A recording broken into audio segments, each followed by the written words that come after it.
नमस्कार, मैं doctor Jamal A Khan health wealth and lifestyle के चैनल में आपका स्वागत खैर मकदम। हमेशा की तरह मैं आज आपसे फिर जुड़ा हूँ और मेरा आज कुछ उद्देश्य अलग था। डेंड्राइटिक सेल कैंसर, इम्यूनोथेरेपी, ये सब तो आपने सुने ही हैं, जानते ही हैं। लेकिन एक हमने इस बीच में इतने लोगों का परिवार भी बनाया है। पहला काम जो शुरू किया था, घर से शुरू किया था। घर में थे, उस वक्त मेरे 2 बच्चे थे, मेरी वाइफ डॉक्टर शर्मीन जिनको आप जानते हैं, उनका साथ था। तो ये परिवार था, कुछ 2-3 लोग काम करते थे साथ में, मिलाकर 5-6 लोग थे। आज 150 के करीब हमारा परिवार है, पूरे भारत में हम लोग हैं। तो बीच बीच में मुझे ऐसी खबरें मिलती रहती हैं, नए लड़के हैं हमारे यहाँ दफ्तर में और लड़कियाँ भी हैं। लड़कों की शादियाँ हुई हैं, बच्चे भी हुए हैं और उनके भी परिवार आगे बढ़े हैं। किसी का 2 साल हुआ शादी के, किसी के 4 साल हो गए शादी के, किसी के 5 साल हो गए। और उसमें उनके कहीं ना कहीं से मुझे मालूम होता है कि भाई ये खटपट हो रही है, आपस में परेशानी है, या इंसान अपने आप को बहुत ऊपर समझने लगता है। थोड़ा पैसा आने लगता है तो सोचता है कि बीवी की कोई अहमियत ही नहीं है, उसका क्या वक़ार है समाज में, वो तो घर में बैठी है।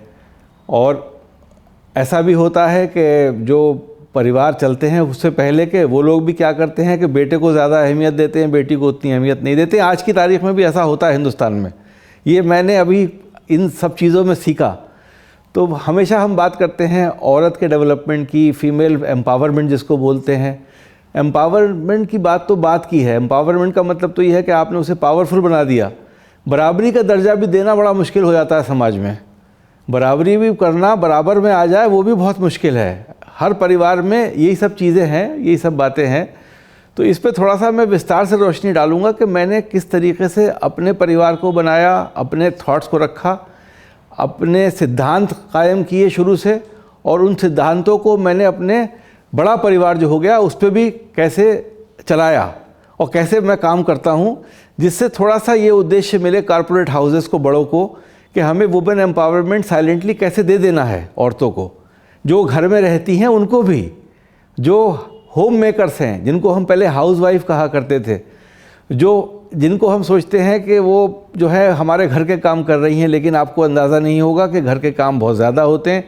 अगर वो घर के काम नहीं हो तो आप सुबह को दफ्तर उठ के आ भी नहीं सकते प्रॉपरली। तो मैंने और डॉक्टर शर्मीन ने, दोनों ने मिलके जब हमने काम शुरू किया तो पहला तो ये किया कि हमने जो कंपनी फॉर्म करी उसमें 50-50 की पार्टनरशिप करी, और हमने सैलरी भी हमेशा इक्वल रखी अपनी दोनों ने। शुरू में हम दोनों साथ काम करते थे, वो भी बराबर पेशेंट्स देखती थी, लेकिन बच्चों को ज़रूरत थी माँ की, घर को ज़रूरत थी लेडी की, तो उन्होंने बैक बेंच पे गई, पीछे एक स्टेप लिया, बच्चों की परवरिश करी। लेकिन हमने सैलरीज़ को कभी कम बढ़ती नहीं किया, हमेशा इक्वल डिस्ट्रीब्यूशन ऑफ इकोनॉमिक्स का रूल हमने अपनाया घर में। और इससे ये फ़ायदा हुआ कि उन्होंने उस पैसे को जमा भी कर पाई। मैं तो खर्च कर देता था, खर्च कर देता है लोग यूजुअली अपने पैसे बहुत सी चीज़ों में, लेकिन लेडी का पैसा जमा रहता है, उसके लिए फ़ायदा उसको होता है, उस बच्चों को भी फ़ायदा होता है। तो ये जो मैं आपको बातें बता रहा हूँ, ये हमारी 27-28 साल की बात बता रहा हूँ मैं, कोई एक दिन में बात नहीं कायम हुई है। तो हमने हमेशा ये किया, इससे बड़ा अच्छा लगा, हमेशा अच्छी बातें हुई। फिर इधर हाल में जैसे मैंने बताया, जब मुझे दफ्तर के बारे में मालूम हुआ कि दफ्तर में कहीं कोई ऐसा किस्सा हो रहा है, तो मैंने उस बंदे की सैलरी लेडी को ट्रांसफ़र करना शुरू कर दी, उसकी बीवी को। मैंने कहा कम से कम 2-3 महीने इस तरीके से करेंगे तो वो लाइन पे आ जाएगा आदमी, जो लाइन पे नहीं आ रहा है। अगर हम ये कर दें तो भी अच्छा है, नहीं ये एक्सट्रीम स्टेप अगर समझते हैं आप तो ये भी कर सकते हैं कि 10% हिस्सा बीवी के तनख्वाह में चला जाए, बीवी के पास चला जाए, जो साइलेंट घर में बैठी है। 90% आपने उस बंदे को दे दिया जो आपके लिए काम कर रहा है, 10% आपने उसको दे दिया जो उसके घर में उसकी बीवी है। ये भी कोई बुरी बात नहीं है, ये सिंपल सी बातें हैं। ये मैं ऐसी बात नहीं कर रहा कि कोई जो कानून बनाने की बात कर रहा हूँ, मैं वो बात कर रहा हूँ जिससे समाज में वुमेन एम्पावरमेंट जो हम इतना बोलते रहते हैं, वुमेन एम्पावरमेंट, वो असलियत में यानी समझिए कि फील्ड में कितना मिल रहा है हमें, कितना ज़्यादा कम है वो, उसकी कितनी ज़्यादा ज़रूरत है, ख़ास तौर से हमारे देश में, जहाँ पर आज भी हम बहुत परेशानी से, मतलब हम जो है, जब हम घर में बैठे होंगे, किसी के घर में आप जाइए तो आपने बहुत कम देखा होगा कि मर्द उठ के जाएगा किचन में और काम करना शुरू कर देगा या सामान लाकर बाहर परोसेगा।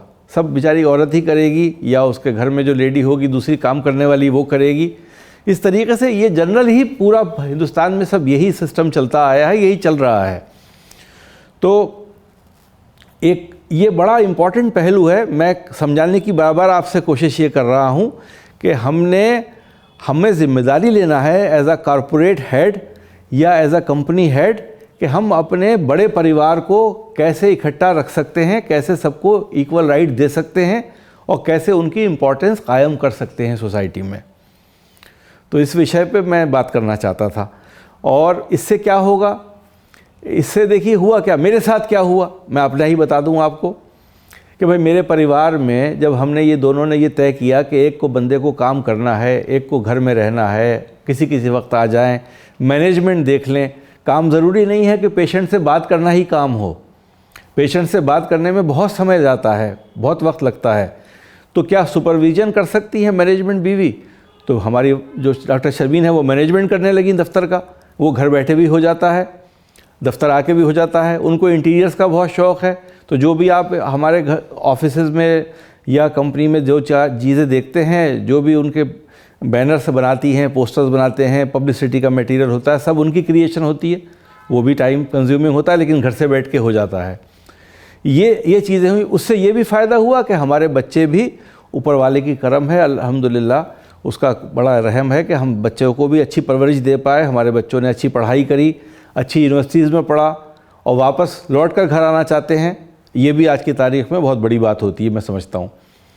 तो ये चीज़ें थी। मुझे जो बड़ा हट के टॉपिक है डेंड्राइटिक सेल थेरेपी से, आपको मैं समझता हूँ कि मैं जिस एज में हूँ उसमें थोड़े से उपदेश देने में भी कोई बुरी बात नहीं है। नहीं तो कौन सा मौका आएगा मैं जब आपसे ऐसी बातें करूँगा जो आपसे मैं घर में बैठ के करना चाहता हूँ। तो मेरा इतना बड़ा परिवार, अब जैसे यूट्यूब का परिवार है, इंस्टाग्राम का परिवार है, ये भी एक परिवार की तरह है हम सब। तो अगर मैं आपसे कुछ बात करता हूँ तो आप जो जुड़ते हैं तो शायद मेरी इन बातों के हिसाब से भी जुड़ते हैं, तो मुझे बहुत अच्छा लगता है। और हम लोगों ने जो भी मुकाम हासिल किया है आपकी मोहब्बत से ही हासिल किया है और इस माध्यम से हासिल किया है जिसको सोशल मीडिया आज की तारीख़ में कहते हैं। जब मैंने तालीम हासिल की थी तो सोशल मीडिया में इंटरनेट भी नहीं होता था, उस वक्त कंप्यूटर्स भी नहीं होते थे। जब हमारे ज़माने में जब मैंने पोस्ट ग्रेजुएशन शुरू की तब इंटरनेट आया था, वो भी यूनिवर्सिटी के एक मेन कंप्यूटर सेंटर उसको बोला करते थे, वहाँ आया था और टीचर्स को एक वक्त दिया जाता था कि आप आके कुछ एक्सेस करना हो तो कर सकते हैं उस टाइम पर। तो हम हफ्ते में एक बार कभी टाइम मिलता था 1 घंटे का, हम जाते थे। बड़ा स्लो स्पीड होती थी, प्रिंटर्स भी बड़े पुराने किस्म के होते थे, ऐसी शीट्स निकल के आती रहती थी जैसे पेपर छप रहा है, और वो हम लोग एक्सेस करते थे। लेकिन इधर पिछले इतने सालों में 30-35 साल में पूरा सिस्टम बदल गया। 40 साल में एक नया ज़माना आ गया और सोशल मीडिया ने फिर बताया हमें, अगर सोशल मीडिया नहीं होता तो शायद हमारी प्रैक्टिस भी जो आज हम कर रहे हैं वो नहीं चल पाती, क्योंकि लोगों को पता ही नहीं होता कि हम क्या कर रहे हैं। ये एक ऐसा माध्यम है जिसमें हम आप तक पहुंच जाते हैं इजीली और आप सुन लेते हैं हमें घर बैठे बैठे। सिर्फ हमें प्रोडक्शन में ही जो लगता है हमारा टाइम या पैसे वो लगते हैं, बाकी इसका कोई और ख़र्च नहीं है। तो सोशल मीडिया ने रिफ़ॉर्म लाया है, तो सोशल मीडिया रिफ़ॉर्म तरीक़े से लाया है, हेल्थ इंडस्ट्री में लाया है, एम्प्लॉयमेंट जनरेशन में लाया है, आपके रहन सहन को अच्छा बनाने में लाया है। तो ये सब मुझे बहुत अच्छा लगता है। मुझे आपसे बातें करना हमेशा अच्छी लगती हैं।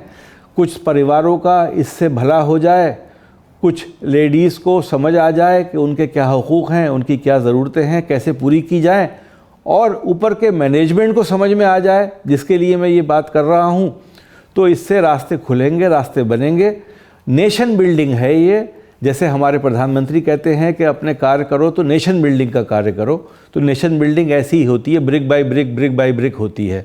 तो ये एक कड़ी थी, मैंने आपके सामने पेश करी। उम्मीद है आपको अच्छी लगी होगी। कुछ कमेंट्स में मेरे बारे में बताइएगा कि आप सुन के आपको कैसा लगा। आपके दिन शुभ हों, आपके अच्छा समय रहे, ख़राब समय कभी आप पर नहीं आए, और आप जो हैं मुझे सुन के और मेरा प्रोत्साहन भी करें और अपने ज़िंदगी में बदलाव लाएं। इसकी कामना आशा के साथ मैं आपका धन्यवाद अदा करता हूँ। नमस्कार, जय हिंद।